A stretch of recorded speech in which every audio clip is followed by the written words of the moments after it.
네, 안녕하세요. 한국의 역사를 맡은 삼육대학교 글로벌한국학과 주원규 교수입니다.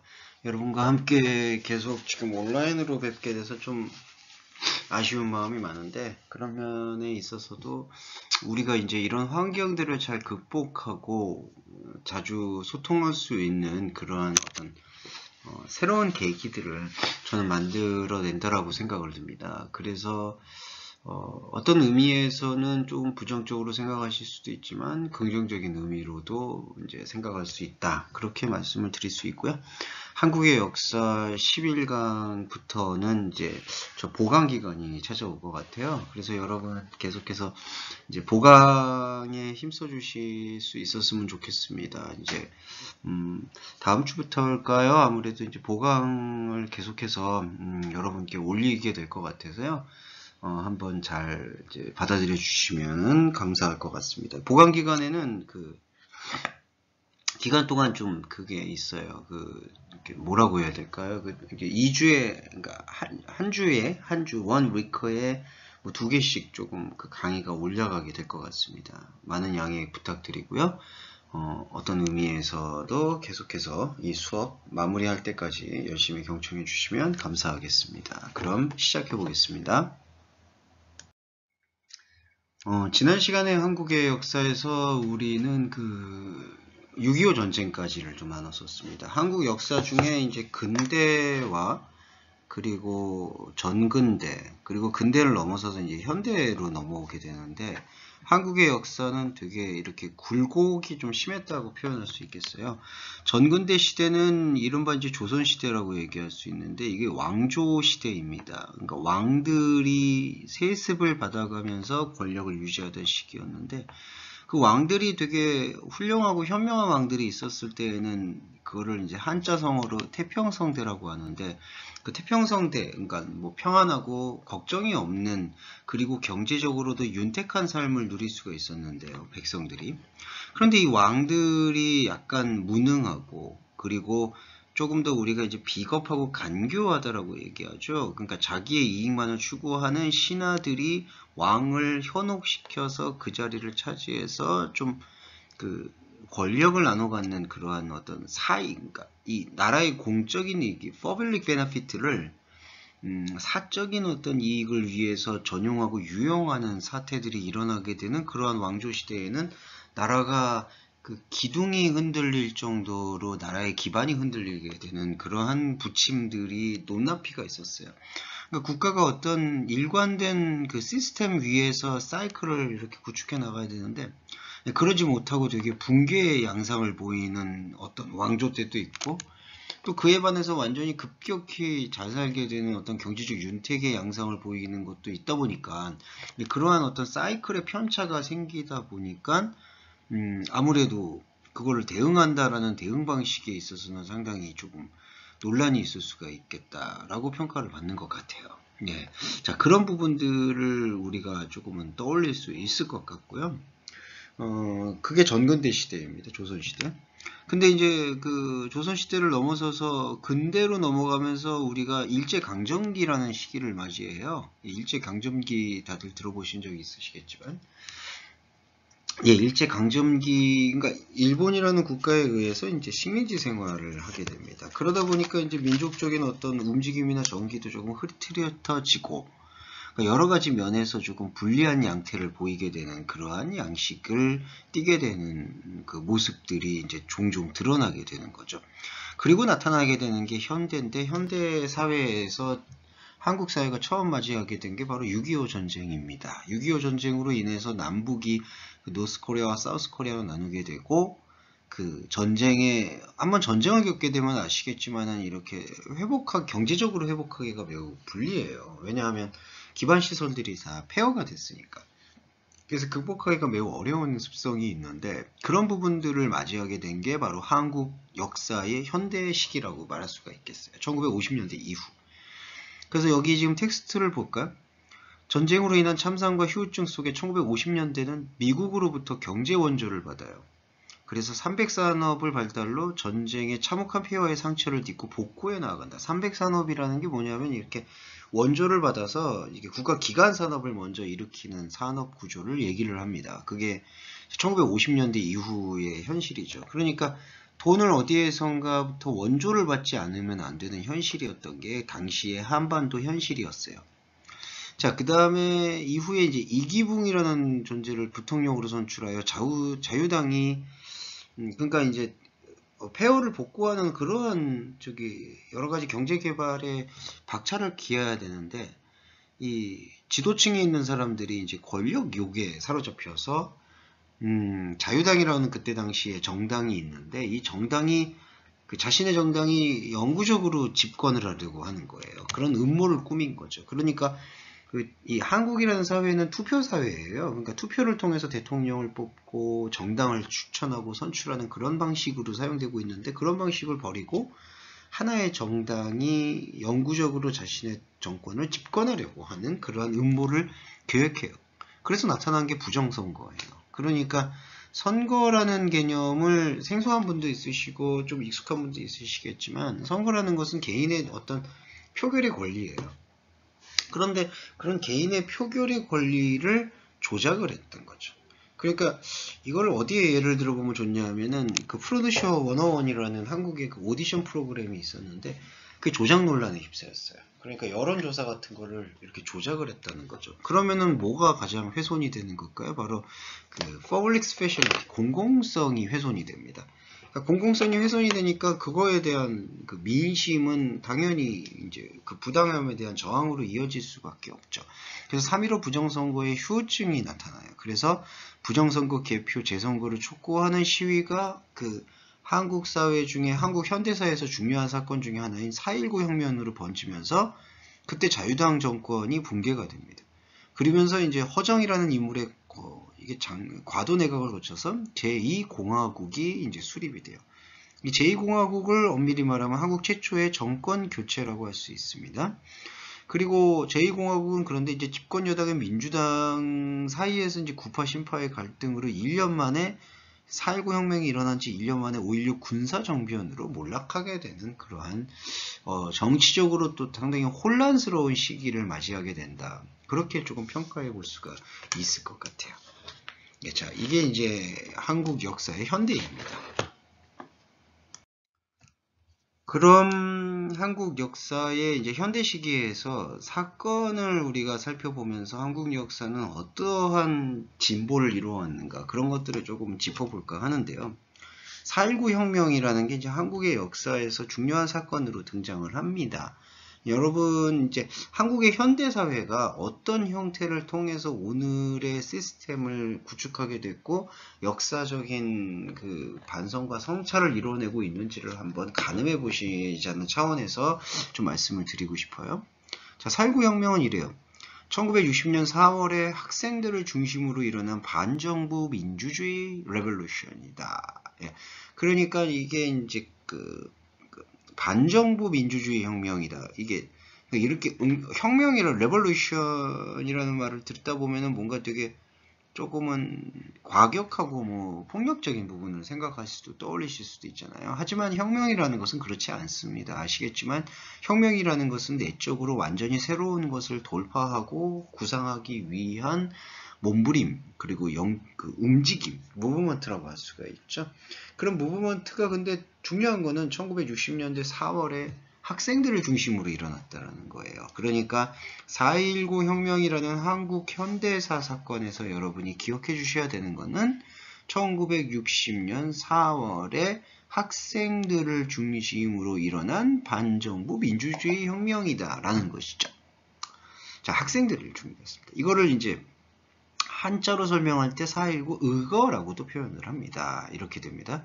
근데 결정적인 이 4.19 혁명의 시작점이 뭐냐? 그러니까 왜 이런 학생들이 이렇게 시위라고 하죠. 학생들이 이렇게 모두 들고 일어나는 그런 혁명이 일어났는가? 그 이유는 바로 이승만 정권이라고도 따르게 불러요. 아까 제가 방금 전에 1960년대 이후에 이제 뭐냐면 자유당 정권이라고 표현을 하는데 이 자유당 정권이 한국이 갖고 있는 그 민주주의적 체제와는 좀 다른 방향을 구상한 거죠. 그러니까 어떻게 보면은 처음부터 이제 뭐 공산당이나 아니면 이런 어떤 하나의 국가적 통치 시스템의 체제화를 이루어냈다라면은 거기에 또 걸맞는 퍼블릭 스페이스, 그러니까 공공성이 강조가 됐겠죠. 그런데 한국의 사우스 코리아의 처음 시작은 민주주의 정부의 출범을 지향했던 거예요. 그거는 민주주의 정부의 특징은 뭐냐면은 이제 당이 여러 개, 다당제를 추구하는 겁니다. 그리고 직선제예요. 그러니까 국민들이 이제 선거를 통해서 대통령이나 아니면은 국회의원을 선출하는 그런 개념인 거예요. 그게 이제 국가마다 그러니까 여러분 중국이나 베트남의 또 정치체제가 폴리티컬 시스템이 다르다 보니까 다른 접근이 필요하겠죠. 그런데 이제 다른 접근은 다 존중이 되는데 한국에서는 하나의 룰을 그렇게 정한 거예요. 여러 정당이 직선제, 곧 국민들의 투표를 통해서 국회의원과 대통령과 정당을 결정하자. 이제 이런 게 바로 대한민국의 시스템이었는데, 폴리티컬 시스템이었는데, 그 폴리티컬 시스템을 교란시킨 행위가 바로 부정선거라는 거죠. 그러니까 선거를 국민들이 했는데 그 선거의 그러니까 내가 만약에 A라는 후보를 투표를 했어요. 근데 그거를 집계하는 과정에서 여러 지도층들이 내가 투표했던 A 후보를 B 후보로 바꾼다든지 아니면 B 후보의 당선을 유리하게 하기 위해서 내가 투표했던 A 후보의 표를 아예 좀 인멸을 한다든지, 그 이제 증거인멸이라고 표현합니다. 그런 어떤 형태의 선거를 조작한 거죠. 여론과 데이터를. 그게 바로 부정선거예요. 그래서 이승만 정권의 3.15 부정선거에 항의해서 민주적 절차에 의해서 정권교체를 요구했다. 자, 민주적 절차에 의한 정권교체. 이게 뭐냐? 투표에 의해서 정권을 교체하자라는 의미였어요. 그래서 혁명이 일어나기 전에 몇 주 전부터 지방도시에서는 학생들의 시위가 산발적으로 벌어지고 있었고, 근데 사실 이승만 정권이 이제 거기에 대해서 조금은 안이하게 생각했던 거죠. 뭐 큰일이야 일어나겠느냐. 지방도시에서 나오는 일들이니까 그랬었어요. 그런데 이런 게 이제 오히려 기름에 불을 부었던 격이 된 것 같아요. 그러니까 불 붙는 상황 속에 기름을 부은 거죠. 그게 아니란 현 정부의 대처에 대해서, 이 정부의 대처에 대해서 학생들이 분노하기 시작했어요. 그러니까 이 목소리를 너무 대수롭지 않게 여겼다라는 거에 대한 분노였고, 그래서 모든 전 지역에서 합심해서 시위를 벌이게 돼요. 그러니까 한반도 전체, 그러니까 한국 사회 전체가 시위를 벌인다는 거죠. 누구를 상대로요? 국가를 통치하고 있는 자유당 정권을 향해서 시위를 벌인 거예요. 전국적으로 국민이 들고 일어나는데 이거를 당해낼 재간이 없는 거죠. 네. 그리고 더욱이 여기에 시위의 주체는 뭔가 배후에서 조종을 하고 나타나는 어떤 이념의 사냥꾼들이 아니라 순수하게 공부하고 배우는 학생들인 거예요. 학생들이 볼 때에도 우리한테 이러한 정치적 시스템과 민주적 시스템이 구축되어 있는데 이거를 무시하고 자신들의 몇몇 지도층들의 야욕과 욕망을 채우기 위해서 그런 것들을 교란한 행위에 대해서 상식적 분노를 일으켰던 거죠. 그런 걸 이른바 이제 공분이라고 하는데 그 공분을 일으켰던 게 학생들이었다는 게 되게 주요했던 것 같아요. 그래서 이로 인해 대통령이 사임을 하게 되는 일이 벌어집니다. 그러니까 대통령이 대통령직을 스스로 그만둔 거예요. 뭘로 인해서? 이 4.19 혁명으로 인해서. 그래서 4.19 혁명이 이승만의 정권의 어떤 독재를 계속하려는 정권에 대항하는 혁명적 시도였다는 점에서 의미를 지닌다라고 볼 수 있습니다. 자, 4.19 혁명에 대한 이야기를 계속 전개해 나가볼까 해요. 자, 4.19 혁명은 정확하게 이제 1960년 4월입니다. 자, 이 4월 혁명이 일어나게 돼 직접적 도와서는 바로 4.19, 4월달이죠. 그 한 달 전에 실시된 그때 3.15 선거였어요. 이제 제4대 정부통령, 그러니까 이제 대통령과 부통령을 뽑는 선거가 바로 3.15 선거였는데, 4대 대통령까지 지금 계속해서 이승만이 계속했던 거죠. 이승만 대통령이. 그래서 자유당 대통령 후보로는 4선을 노리는 이승만, 그 네 번째 하는 거예요, 계속. 이승만이. 그리고 부통령 후보로는 이기붕이 출마를 했어요. 근데 당시 이제 국내 정세가 이 이승만과 이기붕 후보에게, 대선 후보에게 결코 우호적이지가 않았어요. 왜냐하면, 자, 1948년대부터 이승만 정권이 들어서기 시작했고, 사실 이승만 정권이 전쟁도 치렀거든요. 그러니까 전쟁에서 뭐, 솔직히 이승만 정권이 잘한 게 있느냐, 뭐, 그렇게까지 역사적으로 이렇게 후한 평가를 주기는 어려워요. 사실은 연합군이라는 그 미국을 비롯한 여러 가지 세계의 지원군들의 도움을 통해서 이겨낼 수 있었던 거지. 그런 외부의 도움이 없었더라면은 자체적으로 이승만 정권이라고 불리는 자유당 정권이 승리를 얻어내거나 뭘 하기를 어려운 거죠. 사실 그리고 승리도 아니죠. 이 6.25 전쟁이 보시면 아시겠지만 분단 현실로 그대로 거의 한 70년간 그 분단 현실이 이어지고 있잖아요. 그러니까 뭔가 성적을 거둔 게 없어요. 그런데도 계속 12년간 계속해서 이승만 대통령이 한 대통령이 계속 하고 있는 거예요. 이게 여러분 한국의 정치 체제와는 맞지 않는 그 입장인 거죠.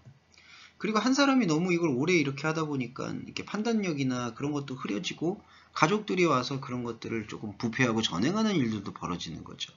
그래서 이승만의 장기 독재 체제가 거듭된 실정으로 민심을 이반시켰고 그에 반해 자립 기반이 취약한 경제, 그러니까 전쟁 이후인데 무슨 문제가 있겠어요.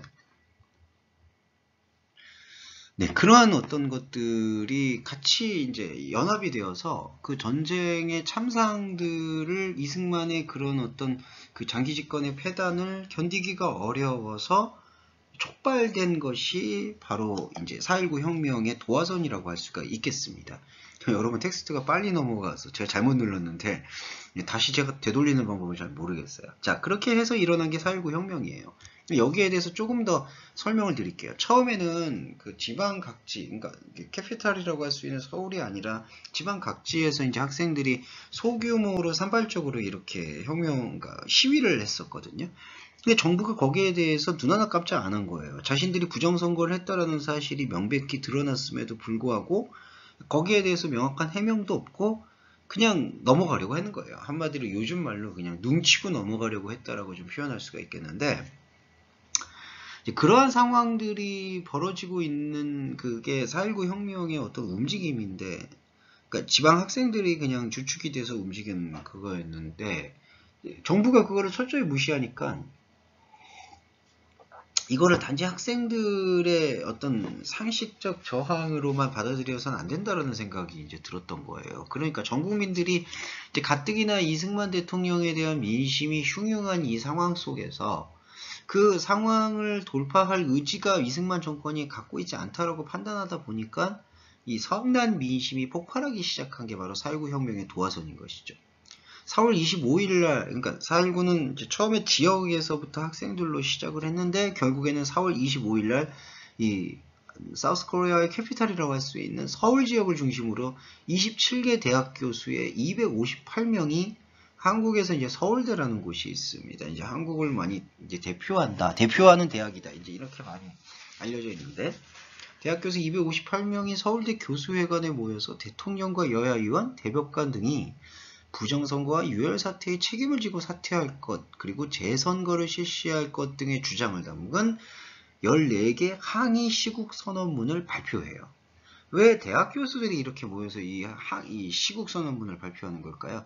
유혈 사태가 벌어졌기 때문이에요. 그러니까 학생들이 시위를 하는데 군사들이나 경찰들이 동원이 돼서 학생들을 막 폭력을 행사한 거죠. 그러니까 이거는 국가 공권력을 남용한 사건이라는 거예요. 공권력이라는 게 뭔가요? 그러니까 퍼블릭 파워라는 것은 국가의 그리고 공동체의 질서를 지키기 위한 공익을 목적으로 구성된 권력을 공권력이라고 얘기해요. 그러니까 여러분 이 퍼블릭 파워의 정확한 정의가 그거예요. 그러니까 국민들의 그리고 이제 이거를 이제 우리 공산주의 체제 국가에서 오신 분들도 계시니까 설명을 드리면 이게 인민들의 자유와 주권을 위해서 봉사하는 어떤 치안, 보안, 경제 그리고 여러 가지 언론 상황 이런 것들에 대한 그 파운데이션 서비스 개념이 바로 퍼블릭 파워, 공권력인 거예요. 그런데 그 공권력이 여러분 그 국민이라고 할 수, 인민이라고도 표현할 수 있겠죠. 국민과 인민들의 어떤 정당한 요구를 이렇게 탄압하는 데 사용된다면 그 공권력은 실효성이 없다라고 봐야 되는 거겠죠. 예. 그러니까 그 공권력에 대한 부분에서 상당한 저항심을 이렇게 그러니까 공부하는 사람들이 많이 제일 먼저 인식을 한 거고, 그래서 시국선언문을 발표한 거예요. 그래서 이 슬로건이 그거예요. 학생들의 피해 보답해라. 그러니까 한참 공부하고 배워야 될 학생들이 너무나 이 부당한 현실에 대해서 자기 목소리를 냈는데 그 목소리를 냈다는 이유만으로 학생들이 뭐 무기가 있겠습니까? 그들이 공권력을 갖고 있는 건 아니잖아요. 그런데 그 무기를 갖고 있지 않는 그러한 사람들에게 폭력을 가했다라는 그 공권력을 이유로 폭력을 가해서 유혈 사태를 일으켰다라는 이 맥락만으로도 사실은 대학 교수들과 시민사회가 분노할 수밖에 없었던 상황인 것이죠. 그래서 그걸 시국선 논문을 발표하고 학생들의 피해 보답하라는 슬로건을 통해서 평화 시위를 벌입니다. 여기서 중요한 건 평화 시위예요. 그러니까 어떤 폭력을 폭력으로 맞선다. 이제 이러한 개념도 아니에요. 그 폭력을 폭력으로 맞서지 않고 그 공권력을 남용하고 있는 현실의 어려움과 부당함을 어떤 평화적 목소리를 통해서 자기 목소리를 내기 시작하는 거죠. 그래서 평화적 목소리는 공감대를 얻습니다. 왜냐하면 인간이 갖고 있는 어떤 그 윤리적 감성은 에스트 센시티브는 이런 폭력성에 대해서는 상당한 거부감을 갖고 있어요. 그러니까 폭력성이 아닌 방법으로 자신의 주장을 개진할 때 훨씬 더 설득력을 얻게 되는 거죠. 그래서 이게 국내 상황, 곧 한국의 상황에만 국한된 게 아니라 해외의 상황으로까지 확산이 돼서 26일에 주한미 대사 맥카나기라는 사람, 그러니까 이게 대사죠. 그러니까 미국에서 한국에 파견된 대사인데 맥카나기가 이승만의 하야 촉구 성명을 내고 오늘은 한국과 한국인에 대하여 전 세계 사람들이 오랫도록 기억해야 할 날이라고 밝혔어요. 그러니까 어떻게 보면 이승만 정권이 자유당 정권이 가장 든든한 버팀목이라고 말 수 있었던 미국의 정권마저도 미국의 상황마저도 이승만 대통령의 부정선거에 대해서는 등을 돌렸다라는 평가를 여기서 해볼 수가 있죠. 그래서 한국의 정권 안정과 현상 유지를 바랐던 미국은 이승만 정권의 파행과 4월 혁명의 급진저 전기를 우려해 이승만 정권을 포기하기로 했다. 자, 포기하기로 했다라는 이 표현이 중요한 거죠. 그러니까 미국은 그 전까지는 이승만 정권이 한국의 사회, 사우스 코리아의 사회를 제대로 뭔가 딜링해 줄 거라고 생각을 했는데 그 딜링을 못 한 거예요. 그러니까 미국이라는 정권이 이승만을 등을 돌리니까 이승만 정권은 자생적으로 자신이 뭔가를 추구할 수 있는 능력이 애초부터 없었다고 보는 게 맞는 진단 같아요. 그래서 이승만 정권이 미국이 자신을 이제 등을 돌렸다는 사실을 인정하지 않을 수가 없게 되니까 이승만이 이날 국민이 원하면 대통령직을 사임하겠다라는 하야 성명을 발표하고 하와이로 망명을 합니다. 하야라는 게 이제 내려오겠다. 대통령직에서 내려오겠다. 그래서 이날 바로 12년간에 걸쳤던 이승만 정권이 이제 붕괴가 되는 경우가 생기는 거죠. 그러니까 참 안타까운 일이죠. 왜냐하면 선거를 통해서 깨끗이 승복을 했으면 이렇게 강제적으로 정권이 무너져 내리는 어떤 강제적으로 찬탈되는, 그러니까 강제적으로 스스로 이건 자멸한 거죠. 정권을 자멸시킬 이유가 없었잖아요. 그럼에도 불구하고 안타깝게도 이승만 정권은 독재라는 어떤 오명도 쓰게 되면서 무너지게 되는 계기를 마련합니다. 이게 4.19 혁명의 내러티브예요. 그러면 4.19 혁명의 역사적 평가를 좀 살펴보면 그 잠재적 혁명 상황이라는 것을 이제 미국의 학자 존슨이 이제 구상했는데, 자, 1960년대 당시 한국의 상황이 어땠느냐라는 분석이 필요하죠. 이승만 정권의 권력구조, 정치의식계층, 당시 학생들의 가치관 사이에 명백한 균열이 있었다라고 볼 수가 있는 거고, 그 균열을 행동으로 옮겼다라는 게 바로 혁명적인 것으로 간주되는 거죠. 그래서 4월 혁명은 이승만과 지지 세력에 대항하는 반정부 세력에 의한 혁명적 시도로 봤어요. 그렇지만 이제 한계도 있습니다. 시위 학생들과 시위했던 그걸 이제 군중이라고 표현을 하는데, 시위 군중들이 스스로 조직화된 지도력을 갖지는 못한 거죠. 그러니까 어떤 시위대들과 이 카운터 피플들이 그 제대로 된 지도력이나 어떤 정치적 시스템을 갖춘 건 아니에요. 하나의 요구라고 볼 수 있어요. 4.19 혁명은 하나의 정치적 어떤 항명이라기보다는 정치적 제스처에 가깝다고 봐요. 그리고 또 하나는 그때 당시에 자유당에 대항하는 정권이 민주당이었는데, 민주당은 자신들이 시위운동을 주도했다라고 얘기했지만 사실은 민주당이 이 4.19 혁명의 시위대들 사이에서 어떤 지도력도 나타내지 못했어요. 그래서 역설적으로 이 안타깝게도 이러한 지도력의 부재가 이승만의 조속한 사임을 가져오게는 한 건 맞아요. 그런데 동시에 이승만 정권이 물러났잖아요. 12년 동안의 그런 어떤 정권 형태가 물러나고 난 다음에 혁명의 완성을 시키지는 못했다라는 평가를 받는 거죠. 왜냐하면 1년 만에 이제 5.16 군사정변이라는 게 일어나니까. 그러니까 왜 그랬을까요? 바로 시위 학생과 시위 군중들이 갖고 있는 이 카운터 포지션의 힘이 그 이승만 정권의 오랫동안의 장기 집권에 대한 대항하는 어떤 저항적 슬로건의 성취에 집중되어 있었다는 거죠. 그러니까 조직화된 어떤 지도력의 구축에 관심을 두었다기보다는 어떤 정치적 제스처와 정치적 저항의 의미의 political resistance의 의미에만 좀 집중한 것이 혁명 완성에는 이루지 못했다. 이런 평가를 받습니다. 네, 잠깐 쉬었다가 두 번째 시간 돌아올게요.